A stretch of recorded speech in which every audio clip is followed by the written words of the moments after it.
चूना, रेत और बेल पत्थर का बल जिसको बेल कहते हैं, उसके मिश्रण से बिल्डिंग बनाया गया क्योंकि जमाने में सीमेंट का आविष्कार नहीं हुआ था।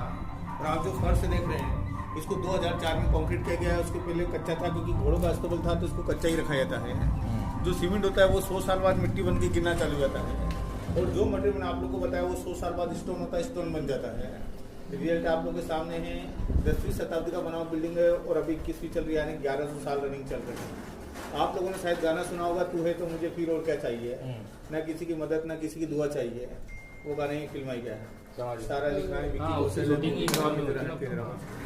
आइए अपने साइड से ऊपर चलेंगे।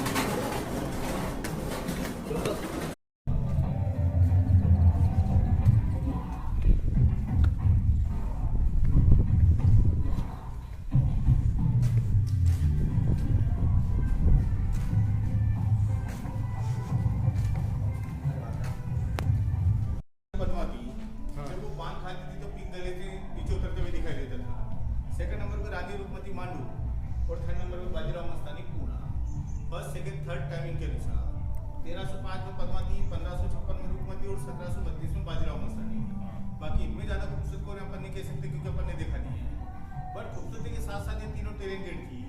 जो पद्मावती थी वो मास्टरमाइंड थी। अलाउद्दीन खिलजी ने जब उनके पति रतन सिंह को कैद कर लिया था तो उन्होंने बिना फाइट अपने पति को आजाद करवा दिया था।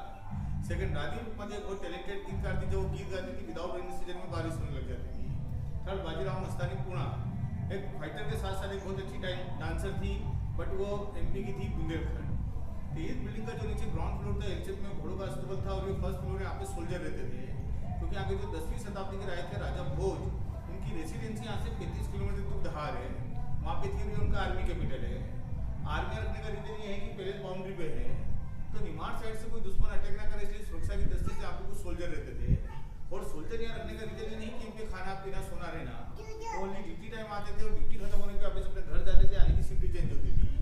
तो जो सोल्जर यहाँ पे नाइट ड्यूटी करते थे, आप स्टोन देख रहे हैं कोने में, ये उनकी दीपक रखने की फैसिलिटी जो आपको इसी वॉल पे दिखाई देंगे। उसका रीजन ये है कि यहाँ पे हवा और पानी का डायरेक्शन इस साइड से रहता है तो दीपक बुझे नहीं। यहाँ पे मसाल का यूज नहीं होता था, अगर मसाल का यूज करेंगे तो रोशनी ज्यादा होगी जिससे दुश्मन अलर्ट हो जाएंगे, इसलिए दीपक ही लगाए जाते थे। और इसको ओपन डोर इसलिए बनाया गया कि बाई चांस अगर कोई दुश्मन इस पर अटैक करे तो यहाँ पर रहने वाले सोल्जर किसी भी रूट से बाहर निकल के उनका सामना कर सकते हैं। ये एक बिल्डिंग का ऊपर जाने का रूट है जिसको गवर्नमेंट ने अभी बंद कर दिया है, तभी अपन ऊपर नहीं जा पाएंगे। बट इसी रास्ते से रानी रुकमती ऊपर जाके नर्मदा के दर्शन करती थी। दर्शन कैसे होते थे मैं